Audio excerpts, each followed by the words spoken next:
just to give a bit of a context, Iranian parliament passed this law that Iran should stop obeying by the additional protocols passed by the IAEA, the atomic agency.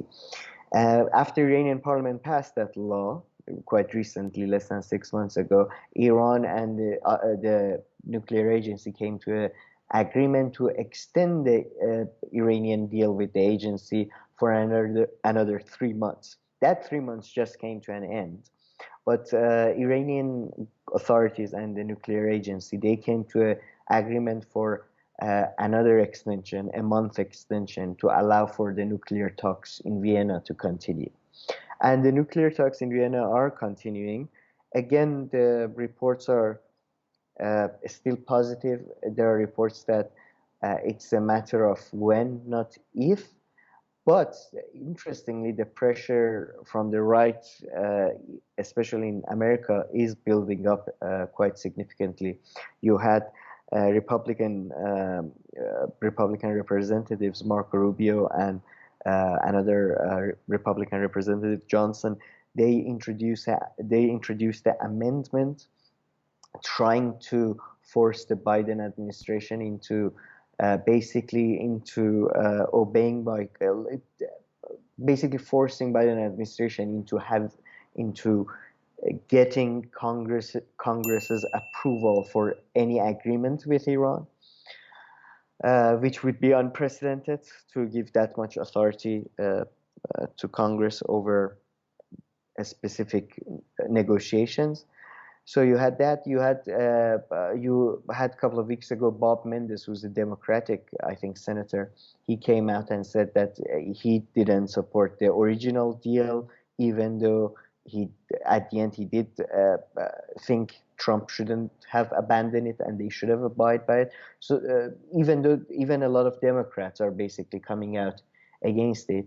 Interestingly, at least interesting to me, you had Al Jazeera, for example, published this article, which I think that's what I meant, this article with highlight updates that I'm giving about the increasing pressure from the right wing. Because, for example, Al Jazeera is a news outlet that is largely sympathetic to the Iranian side, and it has been somewhat more unbiased in its reporting, I think, compared to American and Western news outlets. But they had an article, which we put the link below. The article, the headline is Iran nuclear deal, are the IAEA safeguards dangerously obsolete, in quotation marks.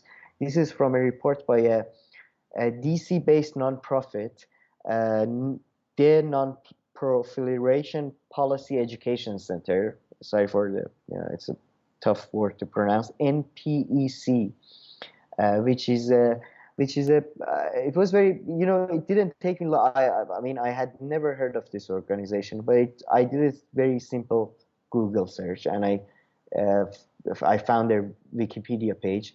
So their executive director has had ties to American Defense Department. On their board of directors and advisors, they have Mark Wallace, the former U.S. ambassador to United Nations and president of United Against Nuclear Iran, which is one of the biggest lobbying groups,